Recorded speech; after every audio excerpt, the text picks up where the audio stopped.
सबसे बड़ा पुण्यात्मा। काशी प्राचीन समय से प्रसिद्ध है। संस्कृत विद्या का वह पुराना केंद्र है। इसे भगवान विश्वनाथ की नगरी या विश्वनाथपुरी भी कहा जाता है। विश्वनाथ जी का वहाँ बहुत प्राचीन मंदिर है। एक दिन विश्वनाथ मंदिर के पुजारी ने स्वप्न देखा कि भगवान विश्वनाथ उससे मंदिर में विद्वानों तथा धर्मात्मा लोगों की सभा बुलाने को कह रहे हैं। पुजारी ने दूसरे दिन सवेरे ही सारे नगर में इसकी घोषणा करवा दी। काशी के सभी विद्वान साधु और अन्य पुण्यात्मा दानी लोग भी गंगा जी में स्नान करके मंदिर में आए। सबने विश्वनाथ जी को जल चढ़ाया, प्रदक्षिणा की और सभा मंडप में तथा बाहर खड़े हो गए। उस दिन मंदिर में बहुत भीड़ थी। सबके आ जाने पर पुजारी ने सबसे अपना स्वप्न बताया। सब लोग हर हर महादेव की ध्वनि करके शंकर जी की प्रार्थना करने लगे। जब भगवान की आरती होगी, घंटे घड़ियाल के शब्द बंद हो गए और सब लोग प्रार्थना कर चुके, तब सबने देखा कि मंदिर में अचानक खूब प्रकाश हो गया है। भगवान विश्वनाथ की मूर्ति के पास एक सोने का पात्र पड़ा था, जिस पर बड़े बड़े रत्न जड़े हुए थे। उन रत्नों की चमक से ही मंदिर में प्रकाश हो रहा था। पुजारी ने वह रत्न जड़ित स्वर्ण पात्र उठा लिया। उस पर हीरो के अक्षरों में लिखा था, सबसे बड़े दयालु और पुण्यात्मा के लिए यह विश्वनाथ जी का उपहार है। पुजारी जी बड़े त्यागी और सच्चे भगवत भक्त थे। उन्होंने वह पात्र उठाया, सबको दिखाया। वो वे बोले, प्रत्येक सोमवार को यहाँ विद्वानों की सभा होगी। जो सबसे बड़ा पुण्यात्मा और दयालु अपने को सिद्ध कर देगा, उसे यह स्वर्ण पात्र दिया जाएगा। देश में चारों ओर यह समाचार फैल गया। दूर दूर से तपस्वी, त्यागी, व्रत करने वाले, दान करने वाले लोग काशी आने लगे। एक साधु ने कई महीने लगातार चंद्रायण व्रत किया था।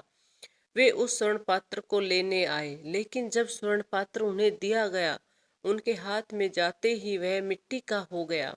उसकी ज्योति नष्ट हो गई। लज्जित होकर उन्होंने स्वर्ण पात्र लौटा दिया। पुजारी के हाथों में जाते ही वह फिर सोने का हो गया और उसके रत्न चमकने लगे।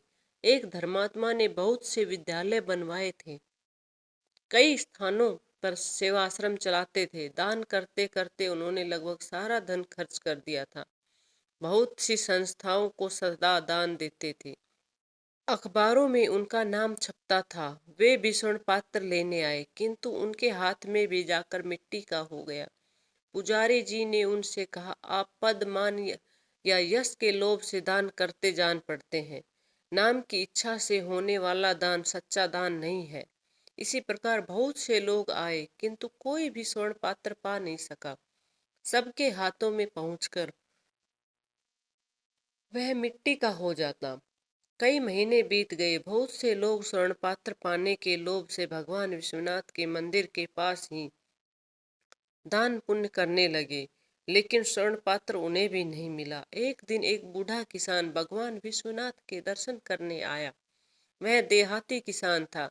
उसके कपड़े मैले और फटे थे। वह केवल विश्वनाथ जी का दर्शन करने आया था। उसके पास कपड़े में बंधा थोड़ा सत्तू और एक फटा कंबल था। लोग मंदिर के पास गरीबों को कपड़े और पूरी मिठाई या आदि बांट रहे थे, किंतु एक कोढ़ी मंदिर से दूर पड़ा करा रहा था। उससे उठा नहीं जाता था। उसके सारे शरीर में घाव थे। वह भूखा था, किंतु उसकी ओर कोई देखता तक नहीं था।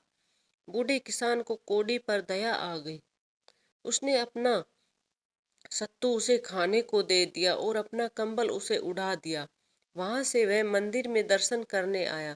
मंदिर के पुजारी ने अब नियम बना लिया था कि सोमवार को जितने यात्री दर्शन करने आते थे, सबके हाथ में एक बार वह स्वर्ण पात्र रखते थे। बूढ़ा किसान जब विश्वनाथ जी का दर्शन करके मंदिर से निकला, पुजारी ने उसके हाथ में स्वर्ण पात्र रख दिया।